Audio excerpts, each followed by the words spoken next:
Hello and welcome to NewsNow, where we give you some highlights of this week's magazine. It's a bit of a techie issue. With me is Bonolo, Modise, journalist at NewsNow, and Jane Surtees. Hello, Jane. Hello. So there's a lot of tech in this week's issue. Our cover is a story saying bye-bye books, the digital revolution in SA schools. Tell us a bit more. Well, basically, the story has been hitting the newspapers about the digital divide with technology coming into the classrooms, into the private schools, and what is this going to mean for the state schools? Technology meaning tablets and e-readers? Tablets and e-readers that have grown hugely since they were introduced. The first Kindle was 2010, an incredible growth of e-readers and therefore e-books that have been sold. Amazon, I think, in December was selling 1 million a week. Extraordinary figures. But in South Africa? In South Africa, it's a little slower, the movement, but it is still very much part of our kids' lives. And perhaps cell phone technology is more important in South Africa than the tabs and the laptops. So basically the story says in a few years from now we imagine the classroom of the future where instead of all these textbooks, instead of all the textbooks we say bye-bye books, we have maybe a cheap tablet produced in India or China or somewhere, and your textbooks are downloaded. Bonolo, is that plausible? I think it's all going to depend on what internet penetration becomes. If we stay where we are right now, with struggling to get 3G or even roll out the 4G network, then it's pretty much going to be pointless, because you can have the tablet or whatever facility, but then if you can't use it or have platform to use it, then it becomes really pointless, because it's one thing getting it to the classrooms, it's a completely different thing to actually make sure they work.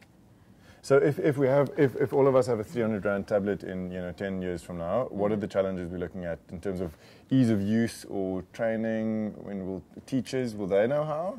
Well, firstly, how many of our teachers actually have tablets right now? And how many of them are even exposed to them? When we walk into a store, do you even consider getting a tablet?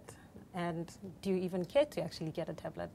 I think it's going to become a thing of how do we get them to start working with technology so that they can actually introduce it in the classes to the kids. Yeah, well, let's see how that changes. Remember when these things were super expensive and only a few people had one. So that's something to watch out for. Jane, another story from you. On Americas, we've got an interesting mix. We've got everything from the Republican race to dwarf tossing, believe it or not, which has moved on from Australia to Canada now, and is causing quite a stir. Is it legal, though? It is legal, strangely enough. The dwarfs must volunteer. Well, anybody must volunteer. They can't forcefully throw someone across a room onto a mattress, or as they do in... where was it? In Windsor, in Canada. In a restaurant? It's a bar. It's actually a strip club, funnily enough. And the dwarf is more popular than the exotic dancers, yes. At the moment, is drawing larger crowds. Do you even know how many dwarfs are there? I have no idea. That's a trick question. Bonolo, from your side? I think from my perspective this week, the Facebook IPO is really incredibly huge. Give us some numbers. We're talking... They can possibly raise anything up to 10 billion, even more. And this would completely be like way, way over than what Google raised, which has so far been the biggest IPO. Of course, an IPO being an initial public offering. So just basically at the moment, Mark Zuckerberg and some of his friends own Facebook, but yes, we will all be able to buy shares in it. Yes.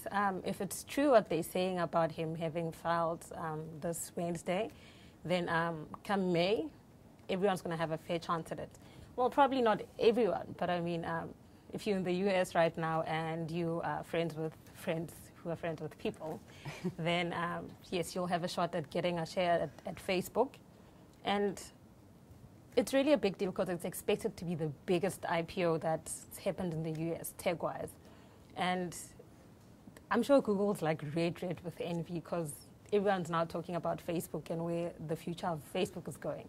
But what about Google and their Google+? Okay, but honestly, if you have 1,000 Rand available by the end of this year, will you really put it into Facebook? I will. Right. Yes. Okay, Jane. Okay, me too, in that case. Okay, well, that's all we have time for. Thanks for joining us. Until next week. NewsNow, the magazine for busy people, on sale now.